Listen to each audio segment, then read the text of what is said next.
Being up over the thing to remember. The scene starts to tumble to the sound of the drum. Oh boy, there ain't no need to fight a time. It ain't no big thing, just show her a little. Assalamualaikum warahmatullahi wabarakatuh. Waalaikumsalam warahmatullahi wabarakatuh.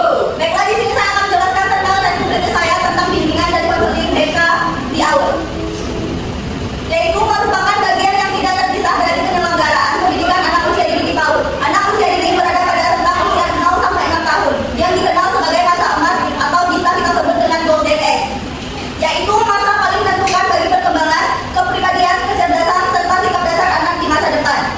Oleh karena itu, layanan BK pada jenjang PAUD tidak dapat dipahami sebagai layanan konseling formal seperti pada jenjang pendidikan menengah, melainkan sebagai upaya pendamping perkembangan anak yang dilakukan secara terencana, sistematis, dan berkesinambungan melalui kegiatan pembelajaran sehari-hari. Dan secara kritis, keberadaan BK AUD menuntut pendidikan PAUD untuk tidak hanya berperan sebagai pengajar, tetapi juga sebagai pembimbing yang peka terhadap kebutuhan emosional, sosial, dan perilaku anak. Selanjutnya ada tujuan bimbingan dari konseling anak usia dini. Tujuan utamanya yaitu bimbingan dari konseling anak usia dini membantu anak mencapai perkembangan yang optimal dan seimbang pada seluruh aspek. BK AUD bertujuan untuk membantu anak mengenal dirinya sendiri, menumbuhkan rasa aman dan percaya diri, serta mengembangkan potensi yang dimiliki sesuai dengan tahapan perkembangannya. Selain itu, BK AUD bertujuan untuk membantu anak mengembangkan sikap positif terhadap lingkungan belajar dan interaksi sosial di PAUD.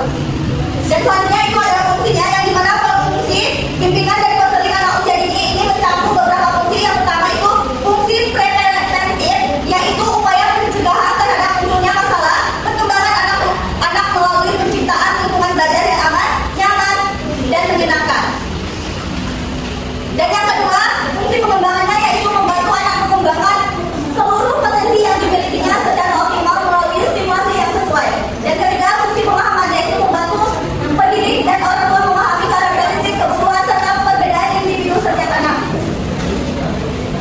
Selanjutnya, mengapa BK AUD itu penting di anak usia dini? Karena bagi anak usia dini itu merupakan fondasi utama bagi membentukkan kepribadian, kemampuan sosial, dan pendamping yang tepat untuk mengenal diri, membangun rasa percaya diri, serta mencegah munculnya masalah perkembangan sejak dini, dan menciptakan lingkungan belajar yang aman dan menyenangkan sehingga anak dapat berkembang secara optimal sesuai dengan potensi yang dimilikinya. Itulah diskusi saya tentang BK di anak usia dini. Dan kurangnya saya mohon maaf. Saya kembalikan.